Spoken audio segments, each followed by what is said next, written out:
Hey guys, welcome to the coming storm. Listen, I know on our last channel we've been keeping you well abreast of Bayou Corne Sinkhole and all that's transpiring with it. And I wanted to touch base. I just come across this article today, 7/1 of 2014, the Bayou Corne Sinkhole creating earthquakes similar to active geothermal volcanic environments. Now, if you're new to Bayou Corne, Louisiana, and you're really unaware of what's transpiring, let me show you a little graph here. They have been doing some drilling for quite some time in Bayou Corne, Louisiana, and if you look at this photograph, the picture of the soil up here at the top, as they drill down through the ground, through the rock sediment, they are hitting salt mines that are located underneath the ground.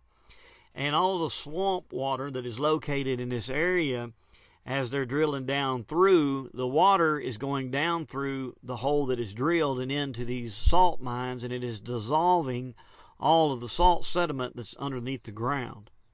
And when that is taking place, we all know what happens when you pour water on the salt. It starts to dissolve it, and all of this salt is now dissolving and falling in, and it's taking the ground with it. And Bayou Corne started out as, say, I believe it was a 10 or 25 foot sinkhole, and now it is covering all kind of acreage. Here's some pictures of it. I mean, you can see the platform sitting on the road here, how small that is in relation to this hole, this massive swamp now that is falling in, and water is taking its place. It's been a while since we've heard any news on the continually growing Louisiana Bayou Corne Sinkhole, but last flyover at the start of June of 2014 shows the ever-expanding collapse area has grown by several acres. The new contaminant burns have been built as the original levee system collapsed. Now we see breaking news from the geophysics community in regards to the ongoing earthquake activity at the sinkhole, which is causing further collapse. The earthquakes themselves are being caused by underground movement of gases, and the releases of these gases are being likened to volcanic, geothermal, and explosive events seen elsewhere in the world. However, magma, natural gas acting as a mechanism for this movement. Now, the Bayou Corne Sinkhole, people, it is moving southeast to northwest. It's at a diagonal angle, and what they're most concerned with is on the southeast corner. There are silos that have methane gas, butane gas stored in barrels underground in a silo that is the circumference of the Empire State Building and is the depth of 2 Empire State Buildings on top of each other.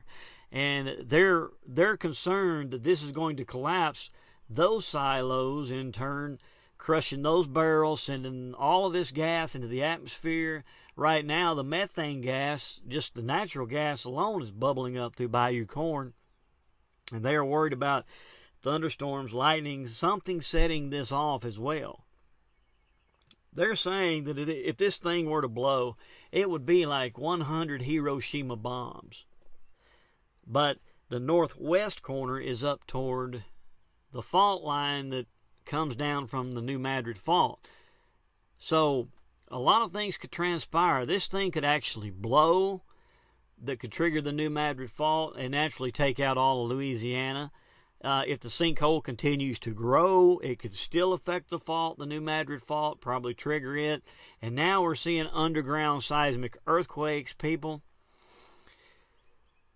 I don't know what is going to transpire out of Bayou Corne, Louisiana, but this is the latest information. The sinkhole is growing. The news media is keeping it quiet, and it could have devastating effects down in the Louisiana area that could affect pretty much the entire United States should it trigger a massive earthquake or even ignite and wipe out quite a few states. So, people, we don't know when the hour of the Lord's return will be, but we're seeing the signs. Again, earthquakes, wars, rumors of wars, pestilence, diseases, and we're seeing the earth crumble. People, it's time to wake up and give your life to Jesus Christ, because the storm is coming. Y'all keep looking up. We'll catch you later.